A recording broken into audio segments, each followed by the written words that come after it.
बिस्मिल्लाहिर्रहमानिर्रहीम। अज़ीज़ तलबा, खुश आमदीद। आज हमारे सब्जेक्ट ET 223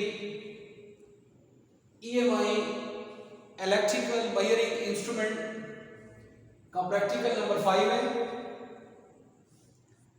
प्रैक्टिकल का उन्वान है study of hair spring, their bounding on shaft, tension, position, adjustment. अजीज तलबा, इस प्रैक्टिकल में जो हम करने के मकासद हासिल करेंगे वो ये है कि सबसे पहले तो हम इस स्प्रिंग को देखेंगे with the help of magnifying glass, क्योंकि ये बारीक होते हैं। तो जब हम उसको इंस्ट्रूमेंट को खोलेंगे, जो स्केचेस में हमने टाइप्स पढ़े हैं उसकी तस्वीर को समझा है, तो उसको इंस्ट्रूमेंट में उसी तरह जो है वो देखना, उसका मुशाहिदा करना और उसको लेबल करना कि आया वो किस तरह लगा हुआ है, किस तरह उसकी टेंशन बनती है, किस तरह उसकी एडजस्टमेंट होती है, और उनके वो जो नाम है वो क्यों और कैसे हैं, और उनको कैसे शाफ्ट पर जो है वो लगाया जाता है। ये हमारे आज के इस प्रैक्टिकल के मकासद हैं। टूल्स एंड इक्विपमेंट्स, चूंकि हमने प्रॉपर इंस्ट्रूमेंट नहीं बल्कि अपना स्प्रिंग जो शाफ्ट पे लगा होता है उसको देखना है, तो कोई भी इंस्ट्रूमेंट जो स्प्रिंग कंट्रोल हो तो हमने PMMC लिखा हुआ है। स्प्रिंग टाइप्स के, स्प्रिंग कितने टाइप्स होते हैं वो हमने डिस्कस करना है, उसके स्केचेस देखने और बनाने हैं। मैग्नीफाइंग ग्लास चाहिए ताकि हम उसको करीब से देख सकें, और स्केचेस ऑफ स्प्रिंग चाहिए जो कि हम देखने से पहले उस स्केचेस को देखें और उसके मुताबिक इंस्ट्रूमेंट में उसको लेबल करें। अजीज तलबा, ये आपको PMMC की एक मुख्तसर सी जो है वो शक्ल हमने ड्रा की है। ये स्पेंडल, ये परमानेंट मैग्नेट, और ये ज्यूल बेयरिंग्स, और ये वो मूविंग कॉइल है जो कि इस स्पेंडल के साथ इस ज्यूल बेयरिंग्स में पिवटेड है। जब इंस्ट्रूमेंट को हम सर्किट में लगाते हैं और उसको सप्लाई मिलती है यानी उसके मूविंग कॉइल को, तो वो इलेक्ट्रोमैग्नेट बनता है। इलेक्ट्रोमैग्नेट दरमियान में पड़ा होता है एक परमानेंट मैग्नेटिक फील्ड के, और दोनों के बाहमी इंटरेक्शन से जो फोर्स पैदा होती है उसको हम कहते हैं डिफ्रैक्टिंग फोर्स।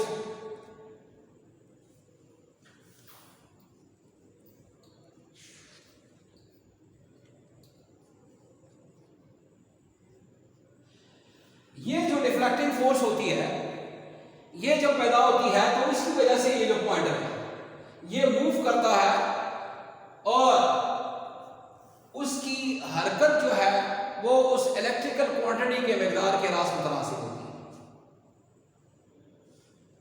डियर स्टूडेंट, जब हम इसको हरकत दे देते हैं यानी रिफ्लेक्टिंग फोर्स पैदा कर देते हैं, तो उसके इक्वल और अपोजिट डायरेक्शन में जो रिस्टोरिंग फोर्स हमें चाहिए, जो कंट्रोलिंग फोर्स हमें चाहिए, वो हम स्प्रिंग से जो है वो पैदा करते हैं। स्प्रिंग इंस्ट्रूमेंट जो कंट्रोल इंस्ट्रूमेंट होते हैं, ये जो स्प्रिंग होते हैं ये दो किस्म के होते हैं। एक हेयर स्प्रिंग, हेयर स्प्रिंग इसको इसलिए कहते हैं क्योंकि ये बॉल बराबर होता है यानी बॉल जैसा बारीक होता है, इसलिए इसको हेयर स्प्रिंग कहते हैं।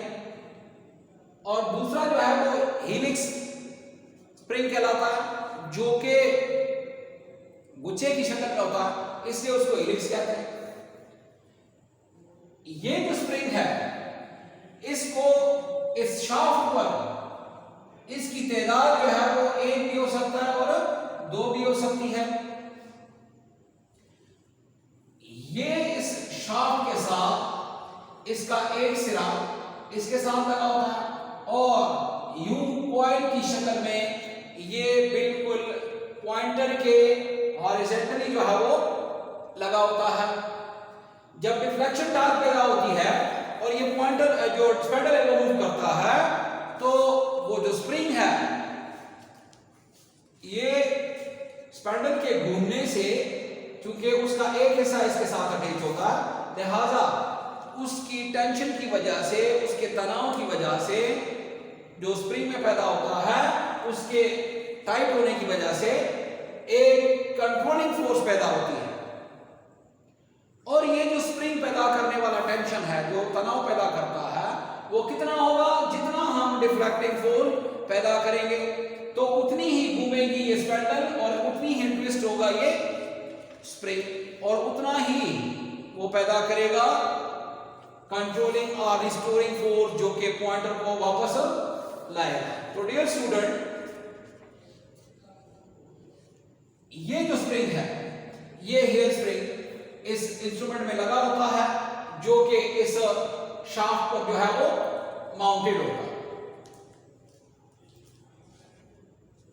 इसकी जो टेंशन होती है, जो तनाव होता है कि ये कितना जो है वो आपको रिस्टोरिंग फोर्स पैदा करेगा, वो डिपेंड करता है इसके मटेरियल पर, इसकी मटेरियल की कैरेक्टरिस्टिक्स पर और वो कितना होगा, यानी जितनी हमारी डिफ्लेक्टिंग होगी। क्योंकि जो डिफ्लेक्टिंग टॉर्क होता है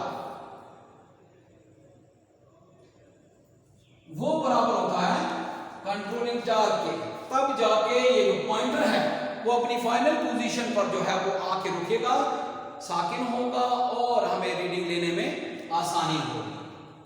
तो डियर स्टूडेंट, ये एक या दो भी इस्तेमाल हो सकता है। इसके अलावा इसकी पोजीशन, तो इसकी जो पोजीशन होती है वो स्पेंडल पर, स्पेंडल ये वर्टिकल होता है और इसकी पोजीशन जो है वो हॉरिजॉन्टली ये 1 या 2 की तादाद में स्पेंडल के साथ लगा होता है। इसका एक सिरा इसके साथ लगा होता है और जब वो स्पेंडल मूव करता है तो वो उसको ट्विस्ट करके जो रिस्टोरिंग फोर्स है वो पैदा करता है और इस तरह इंस्ट्रूमेंट में जो है वो हम एक रिस्टोरिंग फोर्स जो है वो पैदा करते हैं।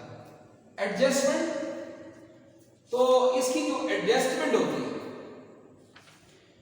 एडजस्टमेंट इसके कॉइल्स के, यानी जो कॉइल स्प्रिंग होता है जो कि कॉइल की शक्ल का होता है, इसके जो टर्न्स होते हैं वो और उसकी जो लगाने का तरीका होता है वो उसके टेंशन पे डिपेंड करता है कि वो कितना है। और उसकी पोजीशन के साथ डियर स्टूडेंट मैंने बताया कि ये जो स्पेंडल होता है ये वर्टिकल होता है और ये हॉरिजॉन्टली जो है वो इसके साथ कॉइल की सूरत में लगा होता है। एडजस्टमेंट, इसकी एडजस्टमेंट जो है, एडजस्टमेंट चूंकि ये पॉइंटर की मदद से, तो जब पॉइंटर के साथ इसकी ट्विस्ट होना जो है वो लाजिम मलजूम है। जिस तरह पॉइंटर हरकत करता है, स्पेंडल हरकत करता है तो ये ट्विस्ट होता है।